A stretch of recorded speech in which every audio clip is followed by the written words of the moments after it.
Assalamualaikum warahmatullahi wabarakatuh. Di sini saya akan membuat video sedikit penjelasan mengenai golongan Qadariyah, Mu'tazilah, dan golongan Syiah. Di mana tugas video ini adalah sebagai pemenuhi tugas ulangan tengah semester mata kuliah Ilmu Kalam di Fakultas Usuluddin Adab dan Humaniora Institut Agama Islam Negeri Salatiga. Pembahasan yang pertama yaitu mengenai golongan Qadariyah. Salah satu aliran teologi yang tertua dalam Islam adalah golongan Qadariyah. Kemunculan aliran Qadariyah ini tidak semata-mata karena dinamika pemikiran dalam Islam, melainkan juga disebabkan gejolak politik pada dinasti Umayyah I, yaitu kisaran tahun antara 661 sampai 750 Masehi.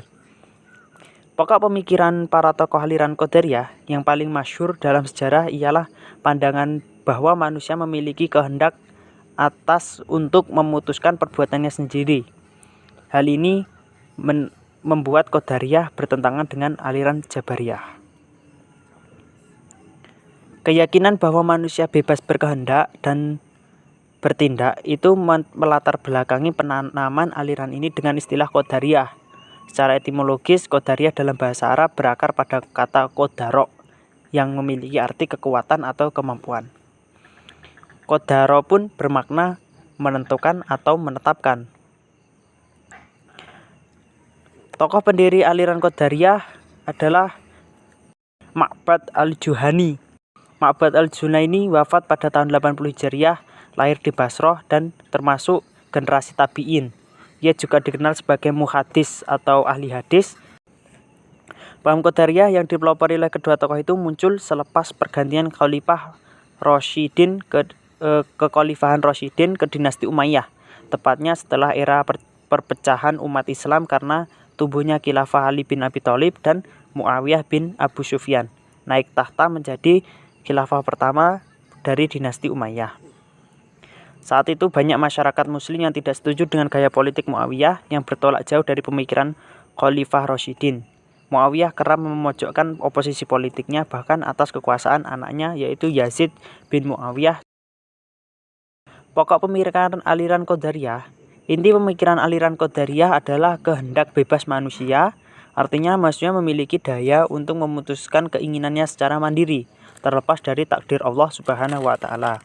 Di saat bersamaan, aliran Qadariyah memandang bahwa Allah menganugerahkan akal agar manusia mempertimbangkan dengan bijaksana setiap laku yang diperbuatnya.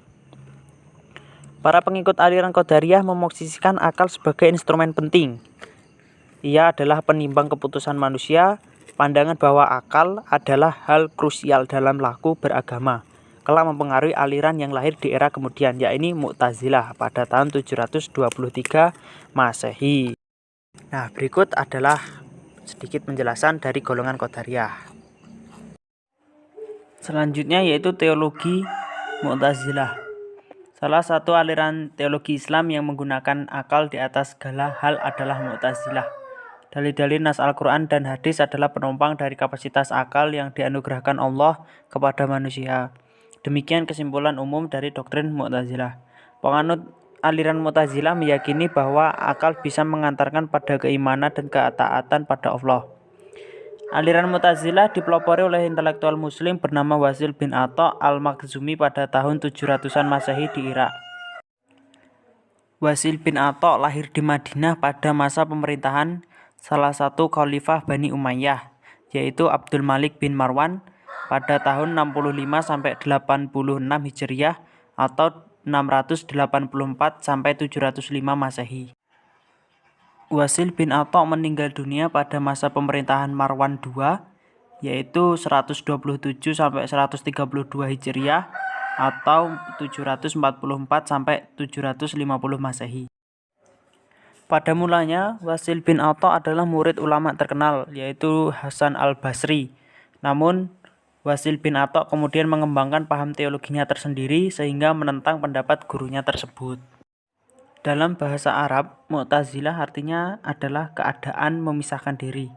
Pada kasus ini, penyematan nama Mu'tazilah berasal dari kejadian ketika Wasil bin Atha memisahkan diri dari golongan gurunya, yaitu Hasan al-Basri. Lambat laun, Wasil bin Atha mengajarkan pemikirannya sehingga menjadi aliran yang berpengaruh luas dan populer pada masa dinasti Abbasiyah. Saking populernya dan kuatnya pengaruh Mu'tazilah, ia menjadi madhab dan aliran resmi negara pada masa pemerintahan keempat Khalifah Abbasiyah, yakni Al-Ma'mun pada tahun 198 sampai 218 Hijriah. Selanjutnya Khalifah Al-Mu'tasim 218 sampai 227 Hijriah. Selanjutnya Khalifah Al-Watsiq 227 sampai 232 Hijriah dan berakhir pada masa Al-Mutawakkil pada tahun 234 Hijriah. Doktrin ajaran Mu'tazilah.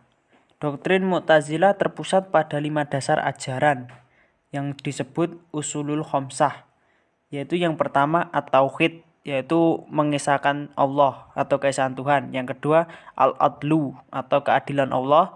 Yang ketiga adalah al-wadu wal wa'id atau janji dan ancaman.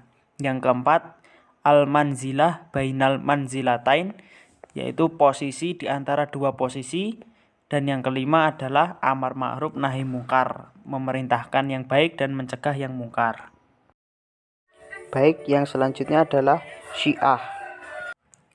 Syiah menurut etimologi bahasa Arab bermakna pembela dan pengikut seseorang. Selain itu juga bermakna setiap kaum yang berkumpul atas suatu perkara. Adapun menurut terminologi syariat, Syiah bermakna mereka yang menyatakan bahwa Ali bin Abi Thalib lebih utama dari seluruh sahabat dan lebih berhak untuk menjadi khalifah kaum muslimin. Syiah mulai muncul setelah pembunuhan Khalifah Utsman bin Affan pada masa kekhalifahan Abu Bakar, Umar. Masa-masa awal kekhalifahan Utsman yaitu pada masa tahun-tahun awal jabatannya. Umat Islam bersatu, tidak ada perselisihan. Kemudian pada akhir kekhalifahan Utsman terjadilah peristiwa yang mengakibatkan timbulnya perpecahan. Muncullah kelompok pembuat fitnah dan kezoliman. Mereka membunuh Utsman sehingga setelah itu umat Islam pun berpecah belah. Saat itu golongan Syiah terbagi menjadi 3. Yang pertama yaitu golongan yang menganggap Ali sebagai Tuhan. Ketika mengetahui golongan ini, Ali bin Abi Thalib membakar mereka dengan membuat parit-parit di depan pintu Masjid Bani Kandah untuk membakar mereka. Yang kedua yaitu golongan Sabah atau golongan pencela. Ali mendengar tentang Abu Saudah, Abdullah bin Sabah, bahwa ia pernah mencela Abu Bakar dan Umar, maka Ali mencerainya.